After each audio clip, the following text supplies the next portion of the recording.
Hello everyone, thank you for coming. Welcome to this session of NAUTO's 36th Annual Conference. We will be starting in about 1 minute. Before we begin, we want to cover a few housekeeping items. On your attendee screen, you will be able to enter comments and questions in the audience chat. We hope you will take advantage of this opportunity to engage with our speakers.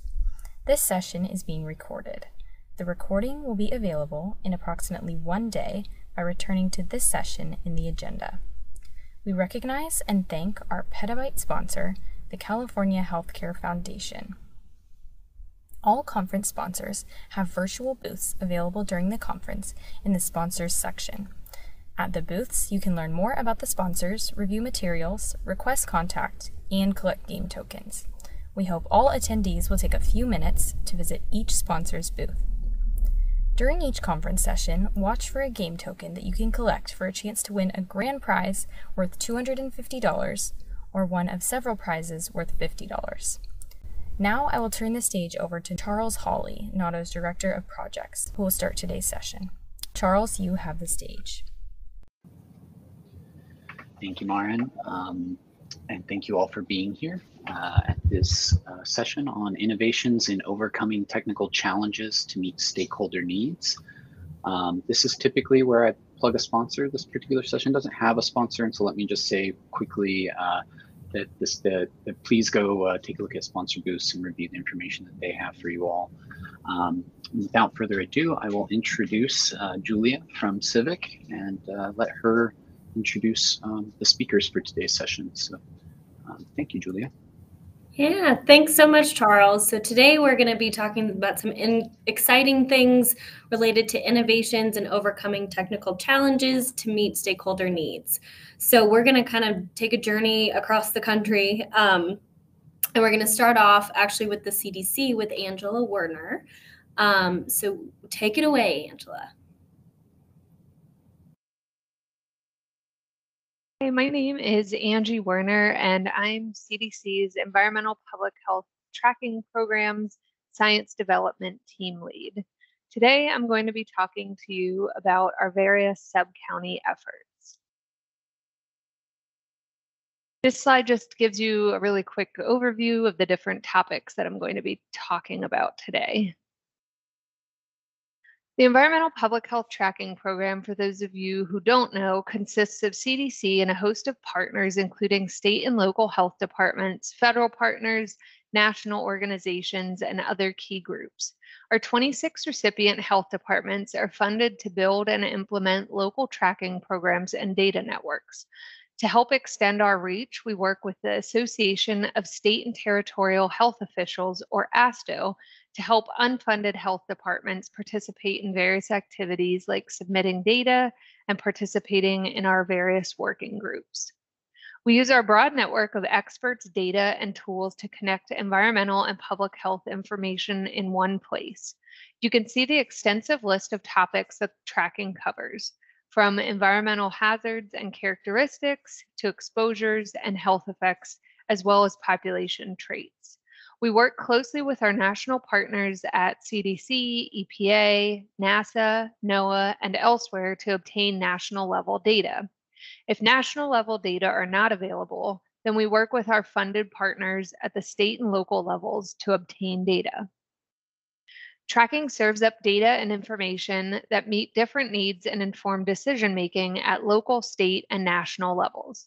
Our main product is the Environmental Public Health Tracking Network, a web-based, multi-tiered, interoperable system of data, tools, and services. It offers unique data like emergency department visits and hospitalizations, visualizations, interactive tools, and contextual information. You can access our data in a variety of ways, from our Data Explorer, topic-specific dashboards, and API to our info by location. You can also view state and local tracking program websites to explore data, tools, and resources important to their communities. So now I'm going to talk about our sub-county data efforts. Why do we want to use sub-county data? Well, these data can help us to highlight local variation, allow for a better understanding of environmental health impacts, improve surveillance, and target interventions. However, these data can also create data reliability issues as well as confidentiality issues. For the tracking program, our approach was to build our sub-county data by having different working groups with our recipients, having pilot data calls, and working on our nationally consistent data and measures, or NCDM, documentation.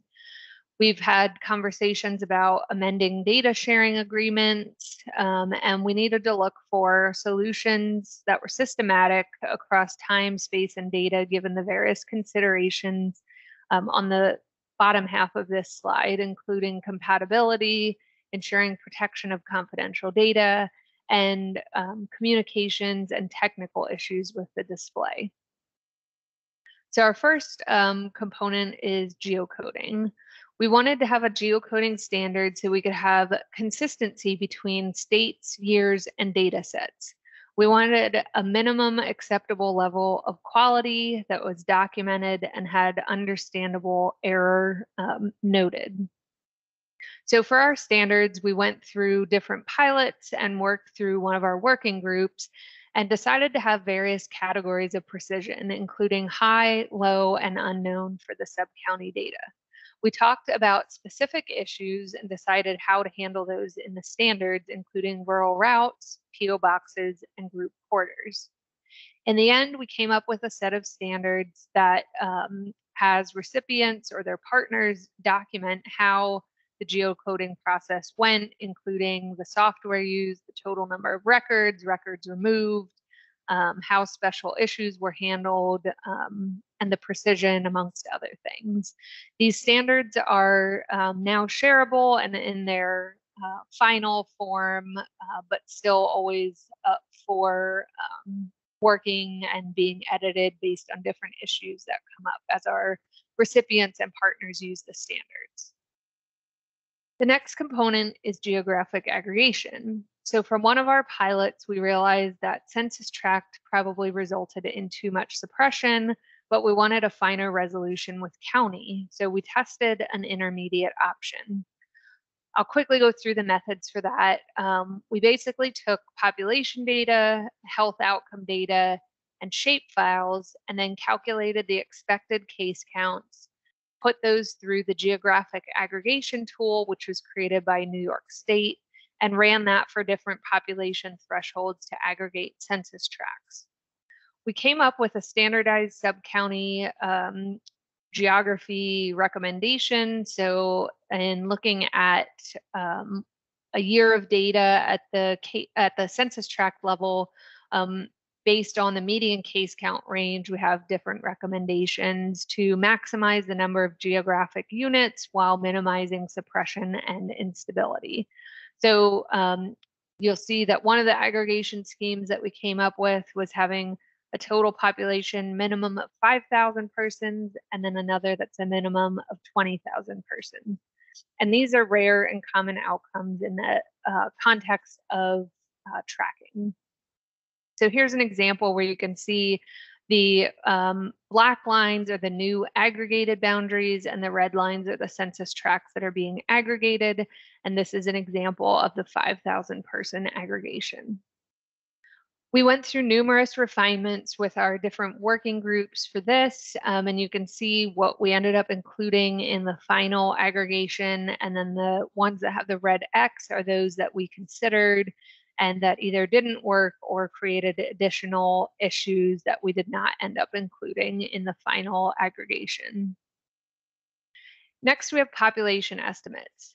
So we can get census tract level population counts from a variety of sources, and realizing that the denominator choice may affect the rates, we wanted to develop a method to evaluate these different sources of denominator data, essentially asking, how are health outcome rates different by denominator choice?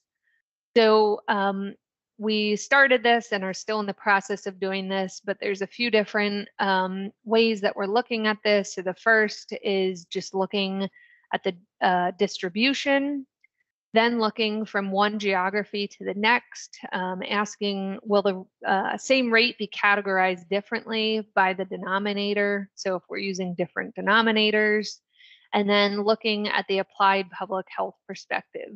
So really asking what are the conclusions that we might draw from the data. The last component is suppression rules. So we didn't want to implement multiple suppression rules because that would require more resources. So ultimately, we wanted to adopt a suppression rule that worked for most data providers. We asked our recipients about numerous data sets and gathered information, and this kind of summarizes all of it. Pretty simplified, but including 0, this is for any denominator, whether they could or couldn't agree to the proposed rule. So ultimately, we decided for hospitalization and emergency department data to have a numerator less than 10, including 0 as the suppression rule.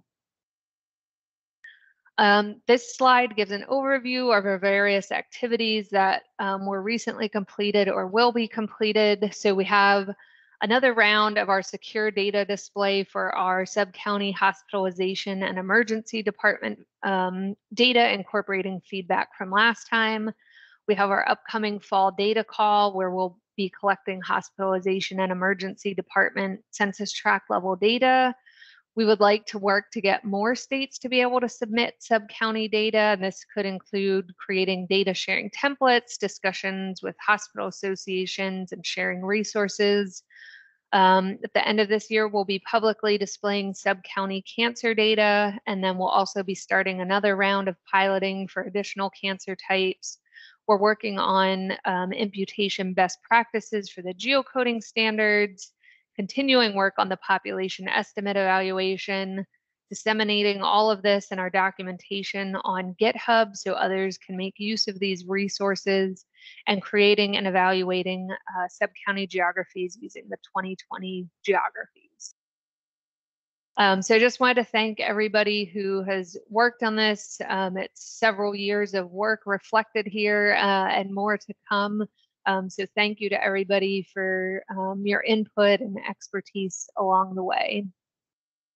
And that's it for me. So open to any questions that you might have.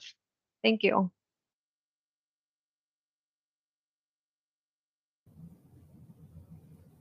Well, that was wonderful. That you just provided a lot of information to us. Thanks so much for that presentation.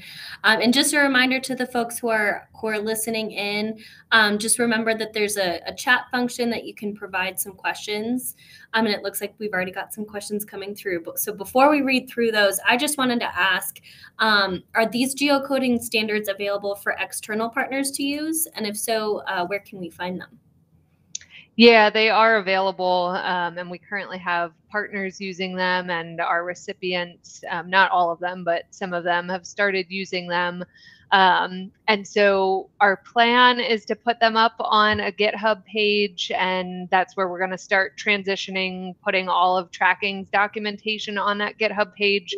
So I'll share that, I think, in the private chat, and then Charles can share it in the chat with everybody to our GitHub page.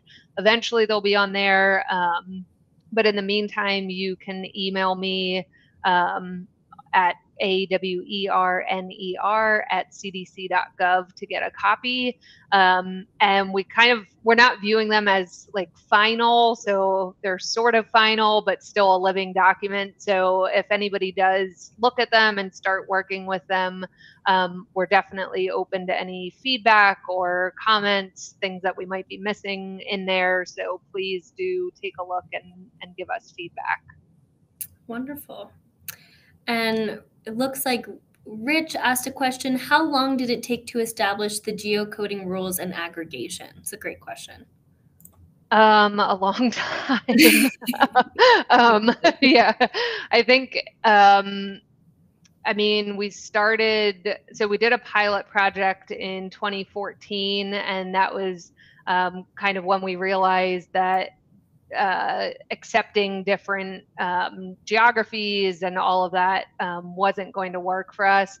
And so it was probably about 2016 then, I think, that we started thinking through that the aggregation a bit more.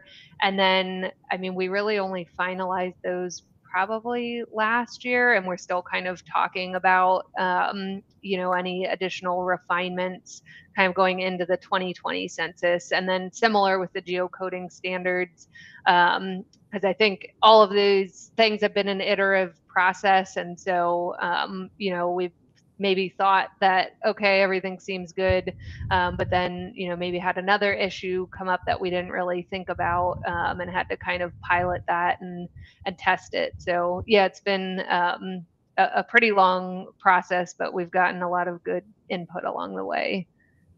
Great. Well, excuse me, that kind of brings us into this next question from Sterling. How are you dealing with the transition from 2010 tracks to 2020 tracks? I'm sure that's a pretty big undertaking.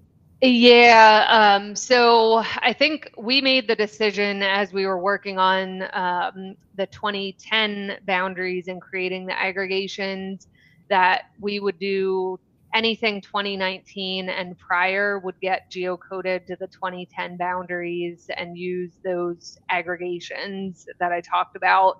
And then kind of subsequent decades would use the respective decennial census boundaries. So 2020 through 2029 would use 2020 boundaries, because we don't want our recipients and partners to have to go back and re-geocode everything to the 2020 boundaries. So I guess there's kind of that trade-off there in terms of, we could have those more current boundaries, but then that's a lot of work on our recipients and our partners in terms of re-geocoding everything. So we're just kind of dealing with it that way, and changing over to those new boundaries. And we'll have to create the new aggregations once census releases the population data for 2020. Gotcha. Interesting. We might have time for one more question. Brantley asked, when looking at the suppression rules, were there other thresholds that were considered? And if so, what were those? There were. I can't remember because that was part that was done quite a while ago. So I'd have to look back at that. But I do know. So some states were, less strict than that less than 10 rule that I mentioned, and then others were stricter than that. And then some included 0, some didn't include 0. And so it really was, I think maybe the strictest was like 20. And then I don't know if the least restrictive was around 5. Don't quote me on that, but it was somewhere, pretty large range. And so like I said, it was really trying to find that balance in terms of like what would work for most of our recipients and allow us to disseminate data for our users. Gotcha. And one other quick question is the source of data that you're using to then geocode, is the sources that you're using, is that voluntarily submitted to you, or is this okay? Yeah, so our recipients will submit hospitalization and emergency department data to us, and so I guess that's one of the issues with the sub-county data is that some of our recipients only have access to zip code level data, and we're not doing zip codes just because of how often they change, and that's why we decided to go with census tract. And so it's coming from the hospitalization and emergency department, I guess, is most relevant for this audience. Gotcha. Wonderful. Well, thank you, Angie. We might have more time a little bit at the end to ask even more questions, but I think the next step is we're going to move on to Priya's presentation using all payer claims databases to improve physician workforce studies. So take it away, Priya. Thanks, Angie.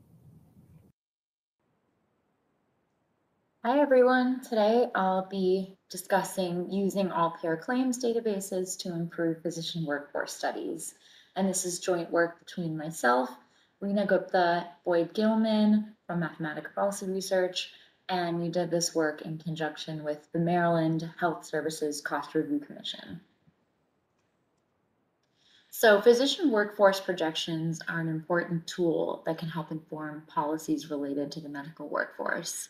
Because it takes almost 10 years to train an additional doctor to enter the workforce, we need to anticipate potential shortages or surpluses of these clinicians well in advance of those gaps actually appearing. In the figure on the right, you can see an example of a physician supply and demand projection done by the American Association of Medical Colleges in 2016. Demand is in solid lines and supply is in dotted lines, and you can see that even in the most optimistic of scenarios, we still expect a physician shortage in the years to come. Policies that can be designed to address these gaps include physician payment models and increased funding for graduate medical education. However, these projections are very methodologically challenging because you have to essentially model how you expect healthcare demand and supply to grow. So that could be a function of the fraction of the population that's under the age of 18 or over the age of 65. Or, for example, supply could depend on the fraction of clinicians that are women or that expect to retire early. Recent changes on the technological frontier also come in here. For example, with the rapid expansion of telehealth during the pandemic, we might want to model how expanded access to telehealth will both affect how physicians choose to supply care and how patients choose to demand care.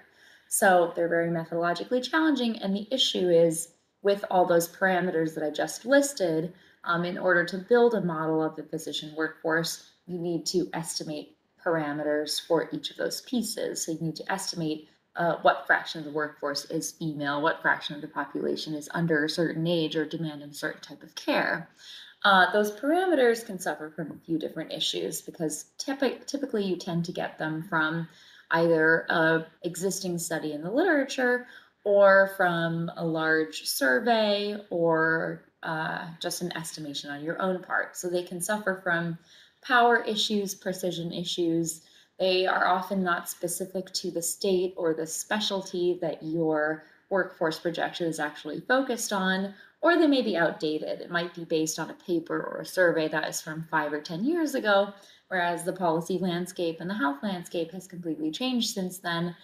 So the parameter that you're using to build these assumptions simply may not be accurate to what you're looking for. And in our experience, we found that an all-payer claims database can provide estimates that are much more recent, much more specific to your context, and much more precisely and ideally correctly estimated that can be used in these workforce projections.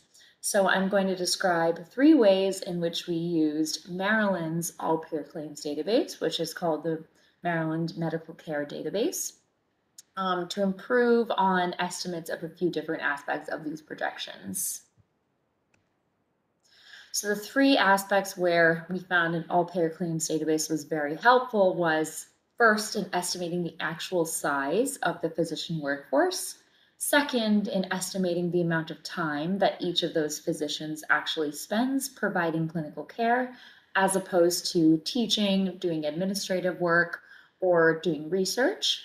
And third, we use the APCD to estimate the demand for healthcare for certain segments of the population and compare those estimates to surveys that are commonly used for the same purpose and found some very meaningful differences there. So first point is the size of the physician workforce. So we wanted to characterize the number of physicians, specifically doctors, that are working in Maryland, providing care in Maryland across these 5 different specialty groups: primary care, non-primary medical care, so typically inpatient hospital settings, surgical care, diagnostics, and psychiatry. And I've listed the number of physicians that you would classify in each of those categories in Maryland from 3 different sources. The first column is the Maryland Board of Physicians licensure file. That's all the physicians that are licensed to work in the state as of November 2020. The next column is the medical care database. That's the number of physicians whose IDs appear on any claim within the state. And then the last column is the NPPS, the National Plan and Provider Enumeration System. So that's number of national provider identifier IDs that have a practice location within Maryland listed as their primary practice location. And as you can see, the numbers have a huge spread here. Estimates from the NPPS, which tend to be the largest, can be anywhere from 10 to 150% as large as estimates from the state's licensure file. Now, we think that using claims is actually the most relevant way to measure the size of the workforce, because if a doctor is appearing on a claim, that most likely means they provided that service, whether or not the licensure file or the NPI file was up to date. But we'll show that whether or not they appear in that file is just one measure of whether or not we can consider them part of the workforce. So the next parameter where we found that the APCD was very helpful in delivering a more realistic estimate for our purposes was in how much time doctors actually spend providing clinical care. So even conditional on appearing in a roster file, you may, in fact, be a doctor who doesn't actually see patients very often. You might be primarily engaged in research or in administration. Or you potentially could even be retired, and that administrative file simply doesn't reflect that yet. So we took the volume of claims that each provider was associated with in Maryland's medical care database, and translated that into an expected number of hours of clinical care that they provide per week by dividing that total claim volume by 48 weeks per year and 2 patients per hour. And so one thing that I want to highlight here is that the average time spent in clinical care each week varies very significantly, both by specialty, which we might expect, as well as by the region of the state where the provider is practicing. In particular, doctors in Baltimore and in the northern DC suburbs are spending a lot less time providing care to patients, and that will be an important thing for us to incorporate into these projections. We think this is likely a reflection of the fact that doctors in these areas are more likely to be associated with academic research centers and federal research centers, which are actually very prevalent in Maryland. So going based off of surveys of work intensity or back of the envelope estimates of the number of hours spent in clinical care likely does not deliver an accurate picture of the actual work intensity of these physicians. The last area in which an APCD was very helpful was in actually estimating demand for healthcare. We compared 2 sources here, Maryland's Medical Care Database and MEPS, the Medical Expenditure Panel Survey, which is a large, very well-designed survey that's used to inform demand estimates. Because we have both of these sources for the same population, for commercially insured and Medicare beneficiaries, we can compare demand across different demographic groups. And very clearly what we found is that demand is actually much greater when you use an all-payer claims database than it is if you use a survey. This could be because of recall bias or sampling issues, as well as the fact that these surveys tend to be nationally or regionally representative, but often aren't highly powered enough to be representative of a certain state's context. So at least when we look at Maryland, we see that demand, especially among middle-aged men and women, is significantly larger than a nationally representative survey would suggest. So using the medical care database for this purpose also delivered, I think, as much more realistic estimates of demand. Some areas of improvement to wrap up, in addition to the areas where we felt that the medical care database was very helpful, one thing we've noticed is that often race and ethnicity data tend to be highly missing in these large state claims databases. On the right, you can see a figure from the Data Quality Atlas, which is a tool run that was created by Mathematica to kind of diagnose issues with administrative data sets. As you can see, there are several states where race and ethnicity data is highly, highly missing and potentially even not usable. The completeness of provider data also tends to be an issue. In our experience, we weren't able to use the Medicare portion of the medical care database because provider NPIs were not recorded in a consistent and reliable way. So helping systems report that data correctly would greatly improve the usability of that data.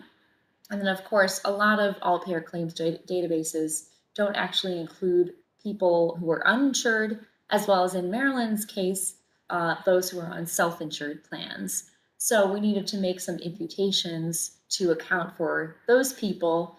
However, an expansion of an APCD that can include those people will also improve our ability to use these newer data sources to answer these important policy relevant questions.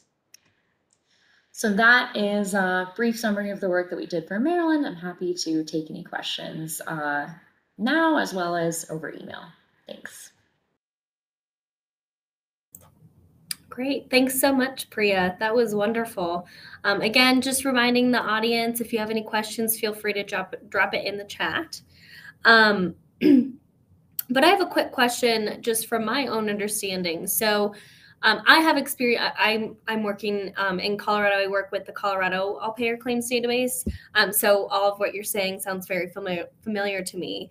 And I'm just wondering, when you're doing the workforce study with the Maryland APCD, at least in Colorado, our requirement, just the selection criteria for payers to submit the claims, it's for all members that have a residency in Colorado, regardless of where they sought care. So there will be claims for providers that might be outside of Colorado. They might go to Wyoming, or they might, break their leg in California, and those claims should be included. So I'm just wondering, did you run into that, and how did you account for any of those differences?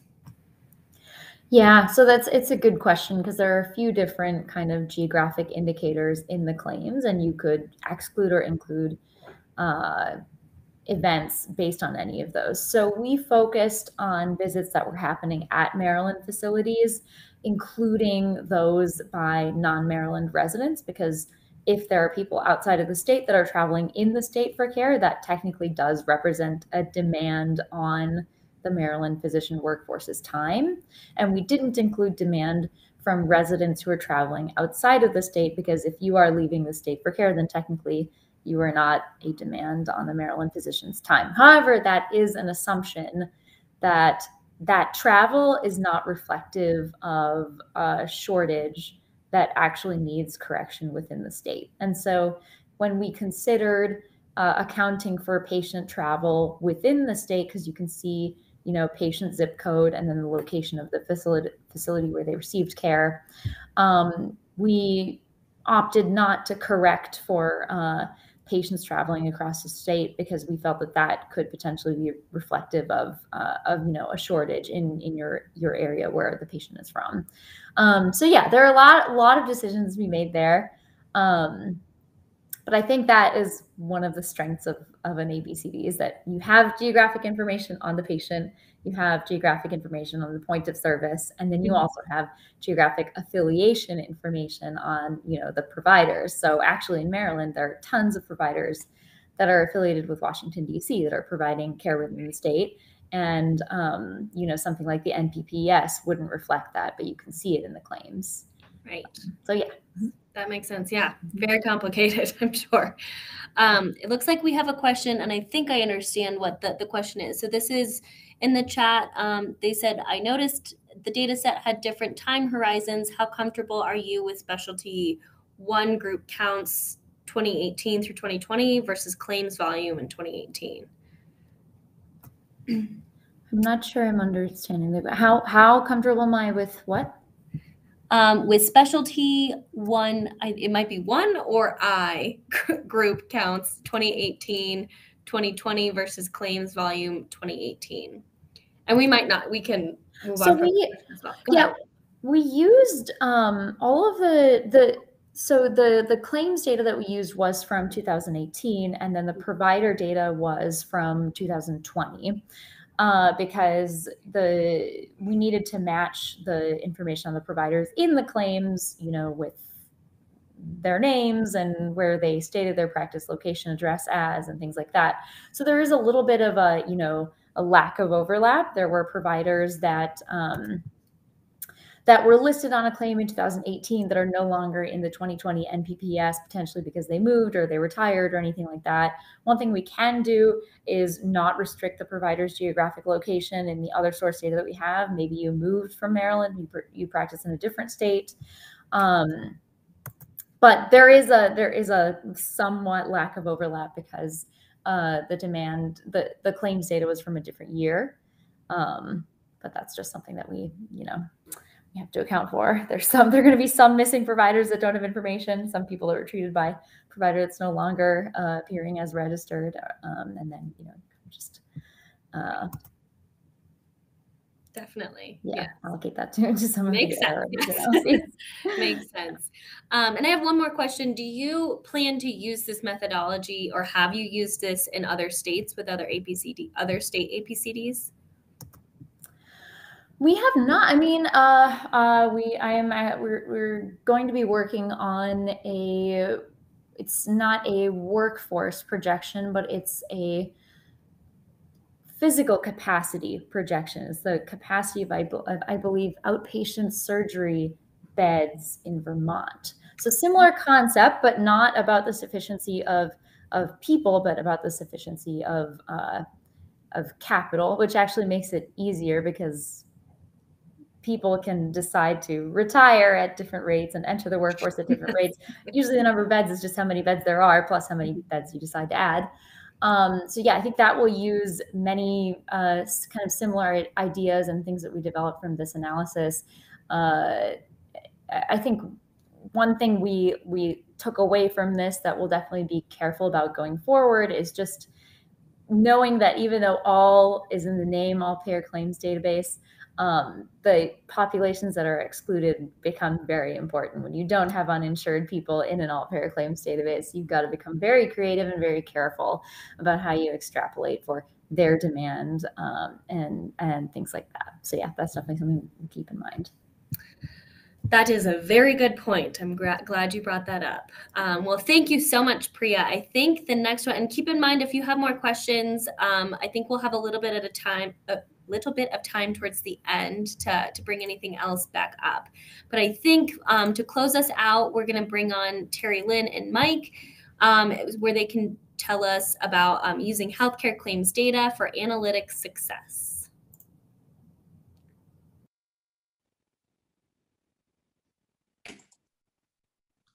Hello, I'm Terri Lynn Palmer, Director of Data Analytics at the Delaware Health Information Network, which we call DIN.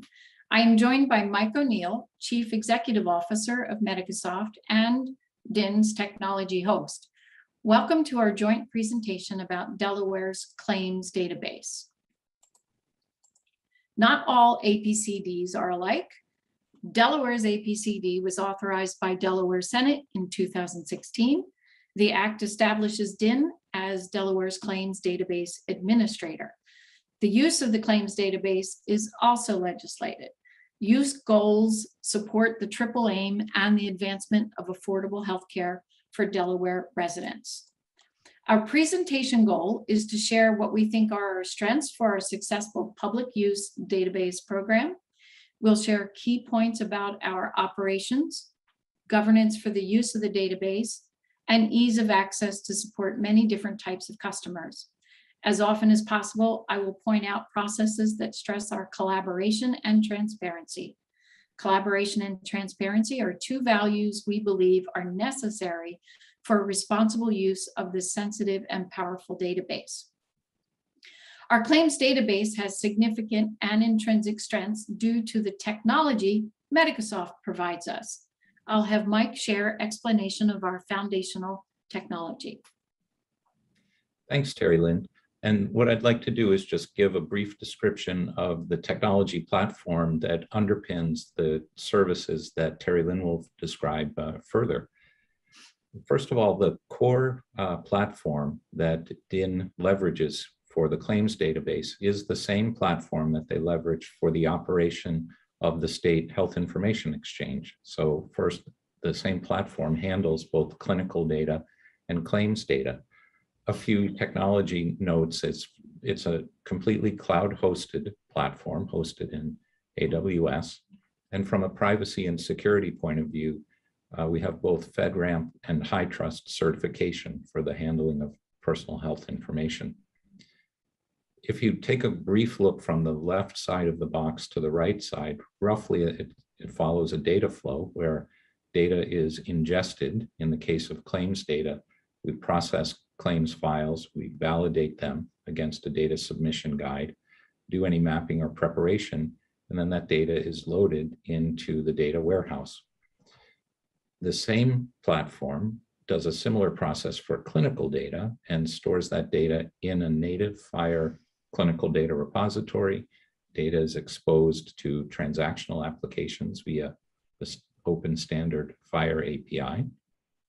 And on the data warehouse side, a number of different tools, including Tableau for visualization, are integrated to allow access to the claims data for reporting, visualization, and analytics.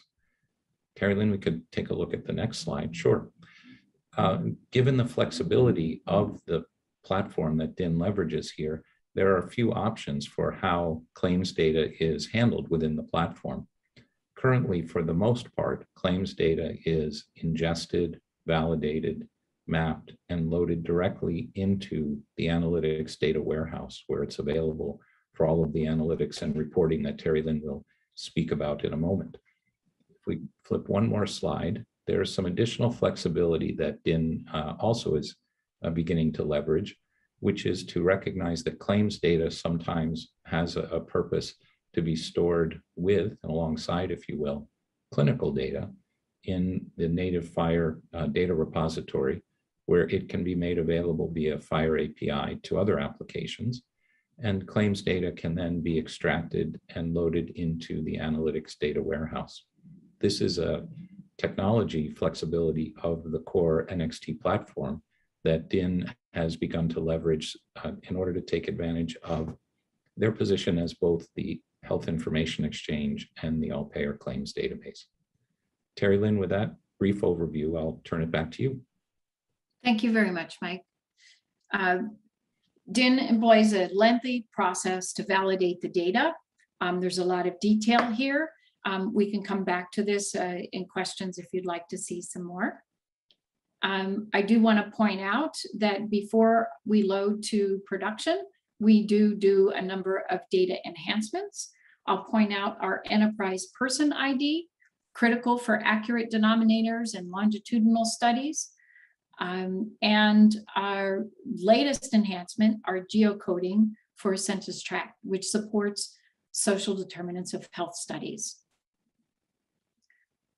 All of these data validations, transformations, enhancements requires a team, and DIN's team includes members from 3 different companies, DIN, MedicaSoft, and Friedman Healthcare. I've listed our responsibilities on the slide for your review. We've recently added a couple more members to our team, some data scientists from the Delaware Data Innovation Lab, and some interns. I don't want to overstep and have an oversight of our key stakeholders, and also part of our team, our data contributors, our payers. All of this effort from our aforementioned team is to make these data useful.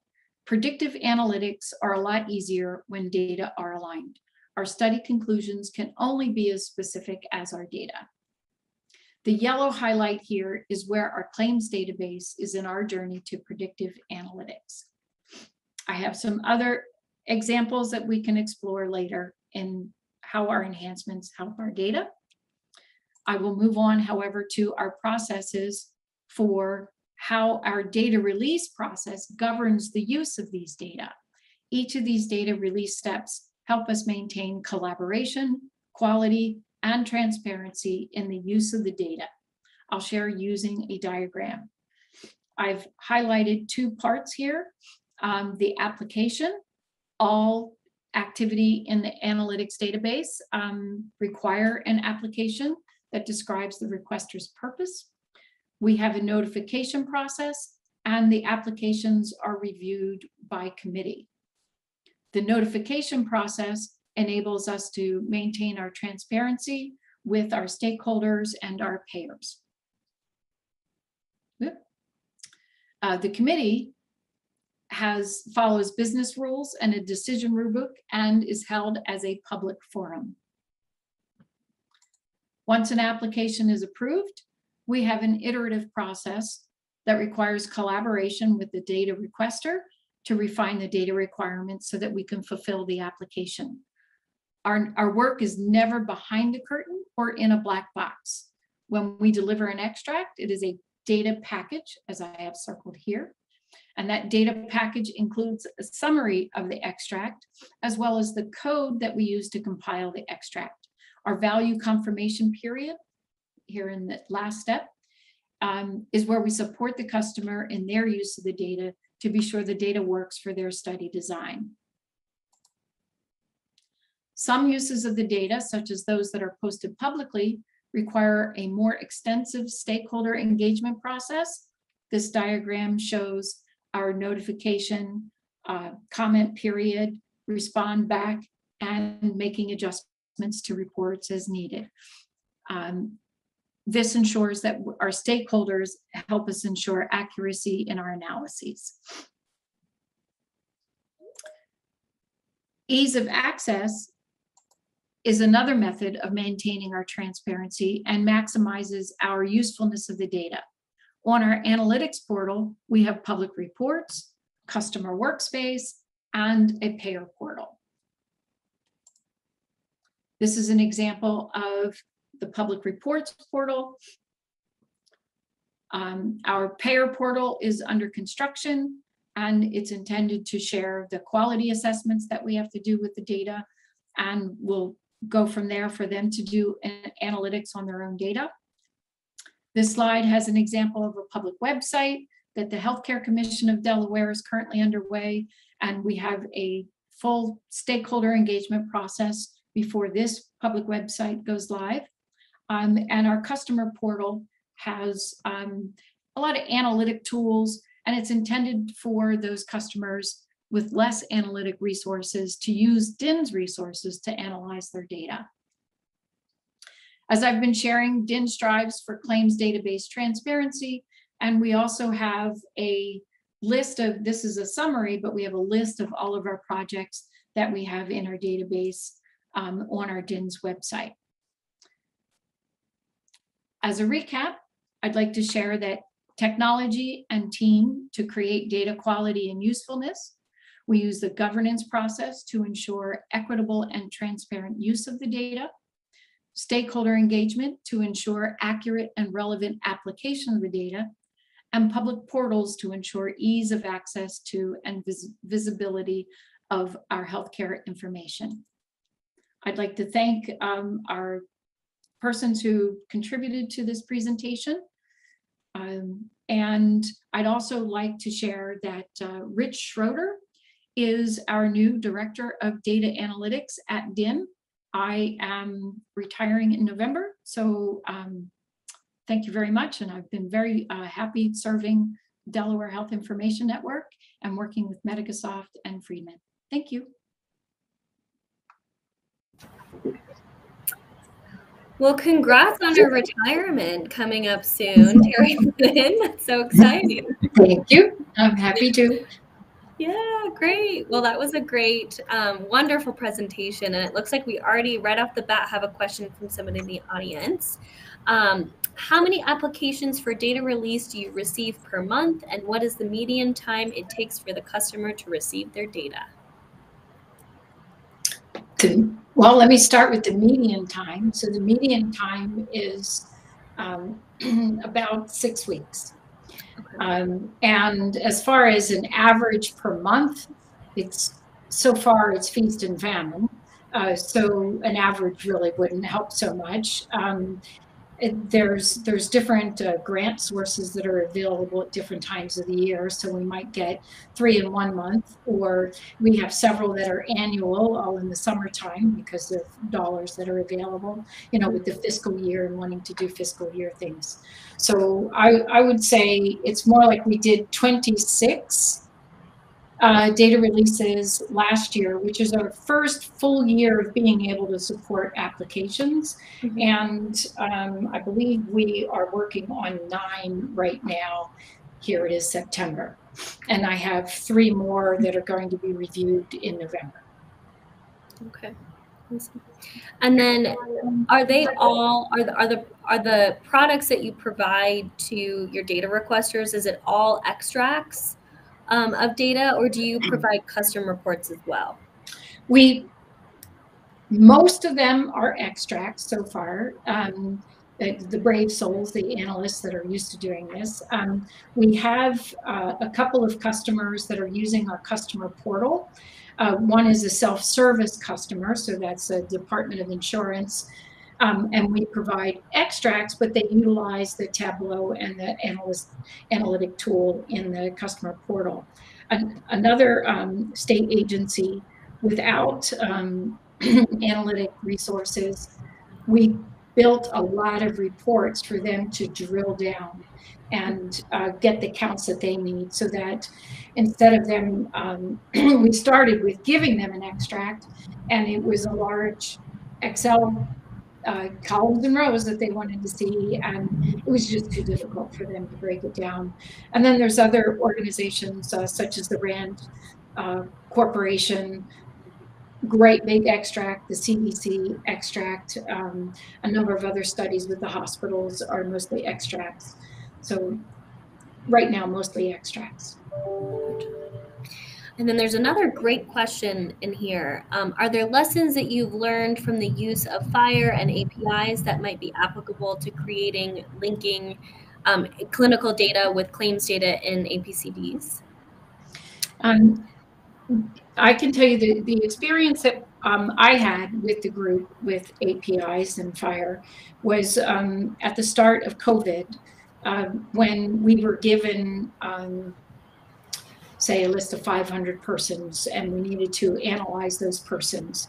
And we have the clinical database that our MedicaSoft team was able to use FHIR for. So Mike, maybe you have some more, Sure. I don't know how close you were to that project. Yeah, but I think there's 2 parts of thinking about FHIR for the data, clinical data and claims data. One is FHIR as the data model, as you saw briefly in that platform. For DIN, the clinical data is stored in FHIR format, so there are FHIR resources stored in the database. That proves to be a pretty handy thing when you want to combine elements from claims data with clinical data. It's a common data format that now it makes it very easy to do things like find a longitudinal patient record that includes both clinical data and claims data. So there's the data model part. The API piece of FHIR makes it easy to access via one API, both clinical data and claims data together. You're able to leverage both of those aspects in the work that Terri Lynn was speaking about. For example, I know that during COVID, DIN saw an increased use of their personal health record, Health Check Connect, the patient portal that allowed individuals to go in and check things like COVID test results. That was done via FHIR API. The last thing maybe I'll say to keep it relatively brief is FHIR as a data model is great for including claims data and clinical data. You do have to make sure that you have a good strategy for patient matching. The way you identify a patient from clinical data, let's say HL7 messages, continuity of care documents, and so forth, may end up being a little different from the demographics, the information you have for claims data. In DIN's case, they've spent quite a bit of energy in their master patient index strategy to have consistent patient matching across the whole platform. And that's really a key piece. Interesting. Wow. Sounds like you guys have done quite a lot of work with that. I think what we can open it up to the rest of the folks who have been on and presented today. And while we bring them on, I want to ask this other question from another person in the audience. Do you get many requests to link or stack your APCD with that of other states?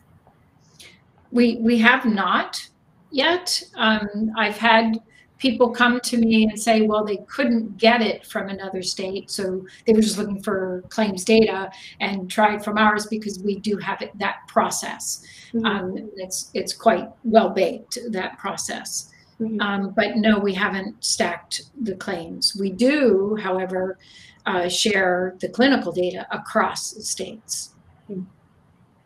Interesting. Okay. Well, I'm wondering, is Priya back? There's a couple other questions in from the audience, and I'm trying to look through here and multitask. There she is. Priya, a member from our audience is just wondering more about how you accounted for the uninsured population on the demand side when you did your workforce analysis. Yeah, so this was one of those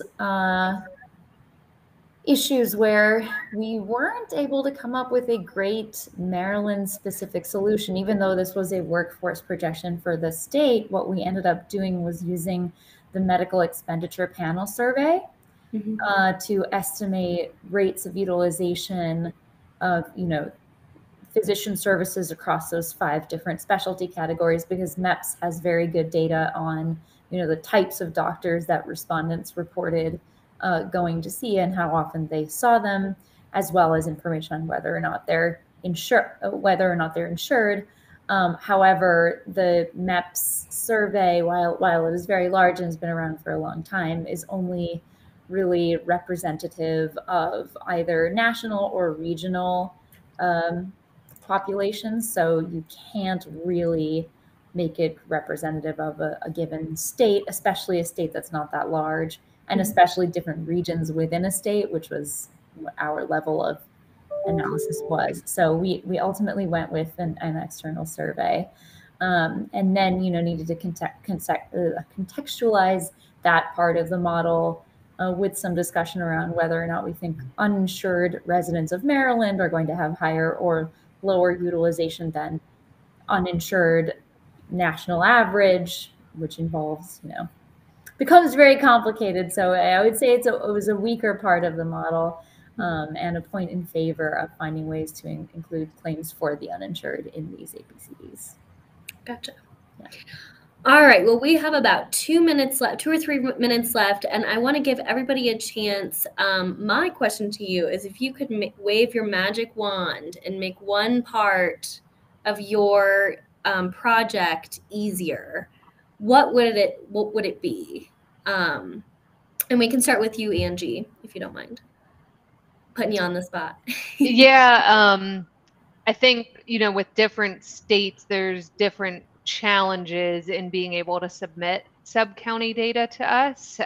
So whether it's, making the data stewards more aware of the work that we're doing and working with them to be able to submit sub-county data, or the zip code issues, like I mentioned, but yeah, letting all states, I guess, be able to submit that census tract level data to us.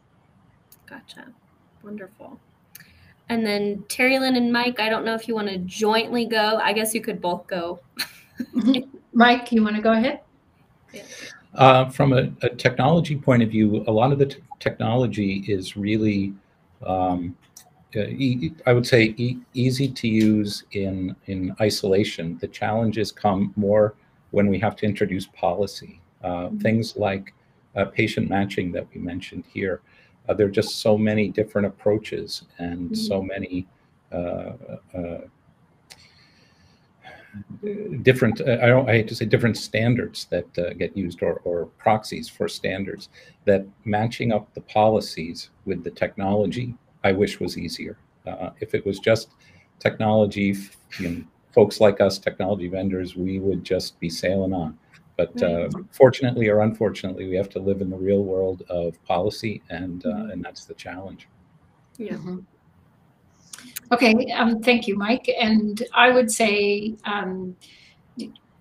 right now, I mean, there's collaboration things, stakeholder engagement, but one of the things that I think is a frustrating thing that would be great if it could get fixed is there's so many moving parts with the payers, the providers submitting claims, the payers and their systems and sending us data, that we go through these data validations at level 1s and level 2s and versioning and all of that stuff. And it's great for about a month. So because something changes. We just today we've been working with our data, and just today we found that 2020 data was like, when was that element entered? You know, like when did that value get into our database? How did we miss that? And no, we did a count how many, you know, how well it's valued, a particular data element. And it was valued at the expected 99.9%, but with the wrong values, right? So, but we didn't look at that because we didn't have a problem with that before. So I'd like to see, I don't know, that would be a magic wand, I think, to have, so the data were clean. Right, exactly. Well, I think that we actually might have, I'll give Priya really quickly if you have something that you can say really quickly. Go ahead. I think maybe I already banged on the drum enough about including the uninsured people in the APCDs, but let's see. I think one thing we also noticed, and I mean, this is, other presenters have hinted at this, that, you know, just there's an enormous amount of data validation that goes into creating these. And I think one area where we felt that, you know, there were still, you know, issues popping up is in how provider codes appear on the claims. You know, was this doctor really performing this procedure? Is it possible that they were performing millions of procedures in a given you know, year, or is that evidence of fraud or some other kind of coding error or something? So I think that is maybe one area where the data can still be improved. Absolutely. Wonderful. All right. Well, happy retirement again, Terri Lynn. Thank you. Congratulations. And thank you all for joining, and have a great rest of your time at NATO. Okay. Thank you. Thank you.